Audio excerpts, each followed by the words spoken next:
Brigadier retired Rashid वली साहब इस वक्त हमारे साथ मौजूद हैं। राशिद वली साहब, बहुत शुक्रिया आपने हमें ज्वाइन किया। कैसे देखते हैं इस डेवलपमेंट को? आईएसपीआर की जानिब से बताया जो गया है और चार्जशीट कर दिया गया है lieutenant general retired Faiz Hamid को।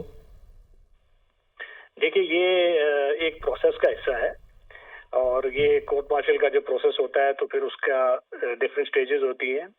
ये वो फर्दे जुर्म की स्टेज है जिसमें उनको चार्जशीट किया गया है बाज़ाब्ता तौर पर, और उसमें जो अगला मरहला होगा कोर्ट मार्शल का, उसके बाद उसका जो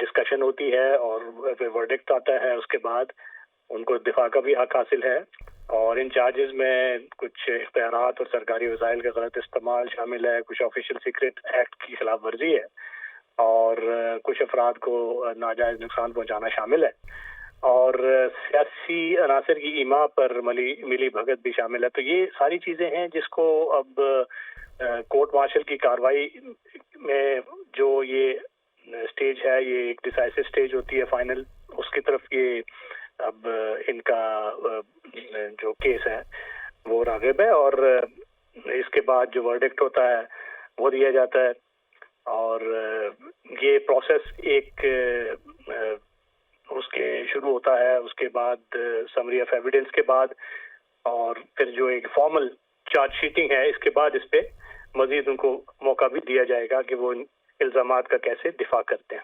ठीक। अच्छा राशिद वली साहब, इनिशियली तो इन्हें टॉप सिटी के केस में तहवील में लिया गया था, तब से लेके अब तक यानी कि जब तक चार्जशीट किया गया और मुख्तलिफ दीगर एक्टिविटीज़ भी हैं जिनमें ये मुलव्वस करार पाए हैं, इस सारे प्रोसेस में क्या कुछ हुआ अभी तक पहले दिन से लेकर, यानी कि 12 अगस्त 2024 से लेकर? जी, उसकी तफसीलात तो मुझे मालूम नहीं है क्योंकि वो नेचुरली अगर वो इल्ज़ाम है जो भी फर्द जुर्म में आ रहा है तो इसका मतलब है कि वो एविडेंस उसके मुतालिक किया गया, इनको कन्फ्रंट किया गया, उस एविडेंस से इनको उसकी कॉपी भी दी गई होगी और इनके जो मुआवनत कर रहे हैं, इनके जो लीगल जो डिफेंस है उसको भी उसकी मदद भी ली गई होगी। तो ये उन्होंने नेचुरली उसको रिबट किया होगा और अभी भी इनका जब फर्द जुर्म उस पर आयद हुई है तो उसके बाद भी इन पे इनके पास मौका है कि उसको वो किस तरीके से अपना व्यू पॉइंट देते हैं और उसकी बेसिस पे फिर ये डिसीजन होता है कोर्ट मार्शल का।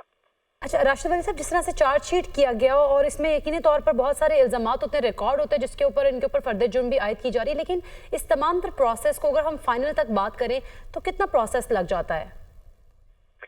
देखिए, डिपेंड्स आपको नेचर ऑफ वो चार्जेस क्या हैं, एविडेंस कैसा है, उस पे वो रिबटल कैसा आ रहा है, उनका डिफेंस उसकी क्या व्यू पॉइंट है, उसको फर्दर कितना पूरा मौका दिया जाता है। काफी फेयर ट्रायल होता है, इनऑर्डिनेट डिले नहीं होता, मगर उतना वक्त जरूर लगता है जितना कि उनको अपने दिफा का हक हासिल हो और चार्जेस प्रूव करने में कोई कतगन या कोई डाउट ना रह जाए।